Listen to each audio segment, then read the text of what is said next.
Selamat pagi semuanya, perkenalkan nama saya Una Permatasari dengan NIM 201041717137. Kelas A1 Manajemen, mata kuliah ALB Analisis Lingkungan Bisnis, UTS, dosen Bapak Adi Mursali, SEMM. Soal di sini saya akan menjawab soal UTS ALB. Jelaskan apa yang dimaksud dengan lingkungan bisnis dan analisis lingkungan bisnis. Menurut Harper, bisnis merupakan perkumpulan dari berbagai bidang seperti penjualan dan industri manufaktur, distribusi, perbankan, instruksi, transportasi, dan lainnya, yang dapat memberikan jasa kepada relasi bisnis atau pengguna jasa. Secara garis besar, lingkungan di mana bisnis beroperasi terdiri dari dua kategori, yaitu lingkungan internal yang mencakup berbagai faktor di bawah kendali perusahaan, lingkungan eksternal yang mewakili berbagai faktor di luar kendali perusahaan. 2. Sebutkan bagaimana ekonomi, sosial, hukum, politik, ekologi, dan teknologi berpengaruh terhadap bisnis dan berikan contoh dalam penjelasan Anda. Pada zaman modern sekarang ini, banyak manusia yang membutuhkan suatu alat bantu praktis untuk mempermudah manusia melakukan berbagai kegiatannya. Teknologi mempunyai peranan yang sangat penting untuk menunjang kemudahan itu. Sudah banyak teknologi yang diciptakan oleh manusia untuk mewujudkan keinginan manusia itu sendiri. Upaya yang dilakukan ini agar kita tidak perlu lagi repot-repot untuk melakukan aktivitas yang melelahkan. Bayangkan saja pada masa sekarang ini, dengan menggunakan teknologi manusia dapat berkomunikasi, mencari informasi, dan belajar di mana saja. Kemajuan teknologi yang telah tercapai sekarang ini benar-benar memberikan kemudahan dan kenyamanan bagi kehidupan umat manusia. Sebagai contoh, hampir setiap orang tidak bisa terpisah dari adanya teknologi. Setiap orang menggunakan HP sebagai alat komunikasi langsung jarak jauh untuk berkomunikasi dengan orang lain. Jika ingin berpergian jarak jauh, kita tinggal naik pesawat saja sudah sampai di tempat tujuan. Selain itu, berbagai kegiatan yang pada awalnya dilakukan dengan menggunakan banyak tenaga manusia untuk mengerjakan, kini dengan adanya perkembangan teknologi semuanya dapat teratasi dengan menggunakan tenaga mesin yang relatif lebih cepat daripada menggunakan tenaga manusia secara manual. Terlepas iya atau tidaknya manusia membutuhkannya, teknologi akan terus berkembang dan terus berkembang. Bagaimana di masa depan nantinya? Bisa dibilang sangatlah mungkin jika teknologi yang diciptakan ke depan nantinya akan mampu beroperasi dengan sendirinya melewati apa yang dipikirkan oleh manusia. 3. Apa yang dimaksudkan dengan strategi pasar dan strategi bukan pasar? Dan apa perbedaan antara strategi pasar dan strategi bukan pasar? Berikan contoh dan penjelasannya. Pengertian strategi pasar adalah banyak pendapat para ahli tentang pengertian dari strategi pemasaran. Di antaranya, yang pertama, menurut Paul dan Guitman. Menurut Paul dan Guitman, strategi pemasaran adalah sebuah pola yang digunakan untuk mengembangkan suatu bisnis atau perusahaan. Adapun cara yang digunakan adalah dengan menyatukan beberapa unsur pemasaran seperti segmentasi pasaran, bauran marketing, posisi sasaran, dan sebagainya.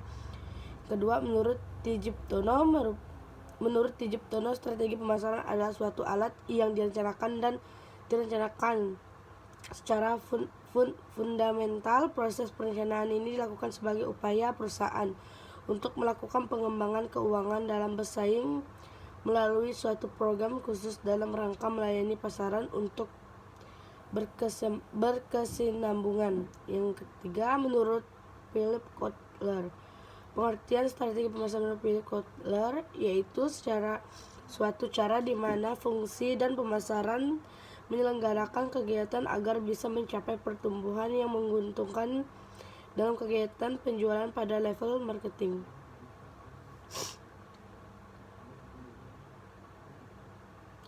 Strategi bukan pasar, contohnya media juga memiliki peran dalam masalah non-pasar.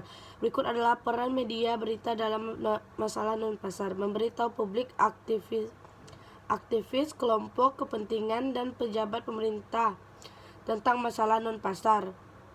menyampaikan kekhawatiran tentang kebijakan dan praktik perusahaan, memberikan informasi tentang kemungkinan efek dari tindakan alternatif, menyampaikan informasi yang disediakan oleh perusahaan atau kelompok kepentingan mewakili kepentingan dan prinsip yang konsisten dengan privasi media tentang perannya dalam masyarakat, peran dan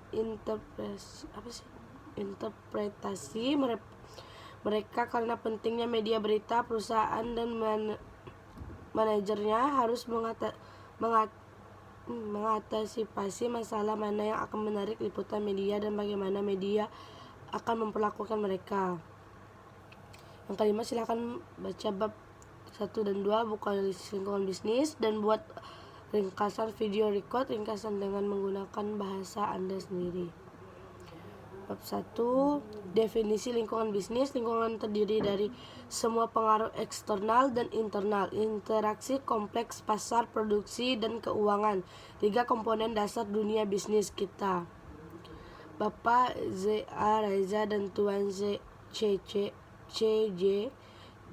Dugaan lingkungan bisnis adalah kumpulan dari semua kondisi, peristiwa, dan pengaruh yang mengelilingi dan mempengaruhi itu luas dan selalu berubah ketika elemen-elemennya terpisah. Berinteraksi, lingkungan perusahaan tunggal memiliki ruang lingkup yang sempit daripada lingkup bisnis total itu rumit dan terus berubah.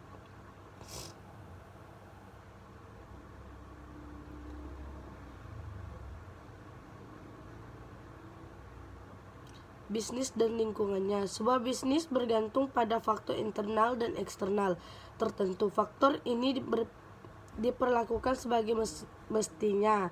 Badan usaha diharapkan beroperasi di bawah seperangkat sistem pengaruh ekonomi. Kategori ini adalah satu pengaruh eksternal terpenting pada bisnis. Fluktuasi tingkat aktivitas ekonomi menciptakan siklus bisnis yang mempengaruhi bisnis dan individu dalam banyak hal. Pengaruh politik dan hukum. Iklim politik suatu negara merupakan faktor penting lainnya yang perlu dipertimbangkan oleh para manajer dalam melakukan operasi bisnis sehari-hari. Faktor demografis merupakan faktor yang tidak dapat dikendalikan dalam lingkungan bisnis dan sangat penting bagi manajer. Demografi adalah studi tentang statistik vital orang seperti usia, jenis kelamin, ras dan etnis, serta lokasi. Termasuk kedua faktor tersebut, faktor total yang mempengaruhi bisnis adalah faktor demografi, faktor ekonomi, faktor sosial, faktor politik, faktor teknologi, faktor global, dan faktor alam. Bab 2, lingkungan bisnis. Lingkungan bisnis terdiri dari komponen pasar dan bukan pasar. Lingkungan pasar mencakup interaksi antara perusahaan, pemasaran, dan pelanggan yang diatur oleh pasar dan kontrak. Interaksi ini biasanya melibatkan transaksi ekonomi yang dilakukan secara sukarela dan pertukaran properti untuk mencapai kinerja yang elektif di lingkungan pasar mereka. Peran manajemen karena pentingnya strategi bukan pasar terhadap kinerja. Manajerial dan organisasi strategi bukan pasar merupakan tanggung jawab manajer, seperti diilustrasikan dalam gambar 1/1. Perusahaan beroperasi di lingkungan pasar dan lingkungan bukan pasar, lingkungan pasar dan lingkungan bukan pasar.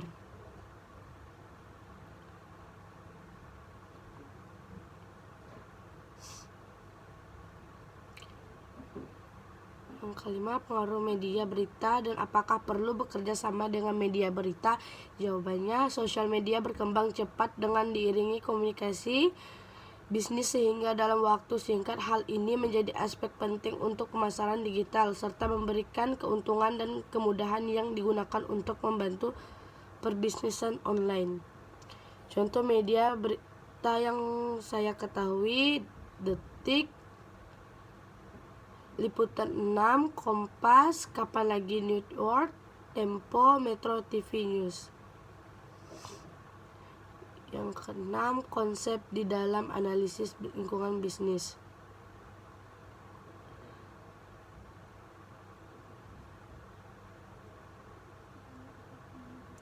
Profesi tentang atau kepentingan masalah kepentingan utama adalah perusahaan bioteknologi, pertanian, kelompok kepentingan, dan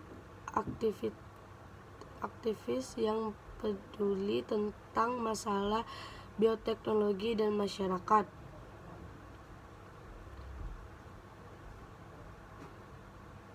Sekian dari saya, terima kasih.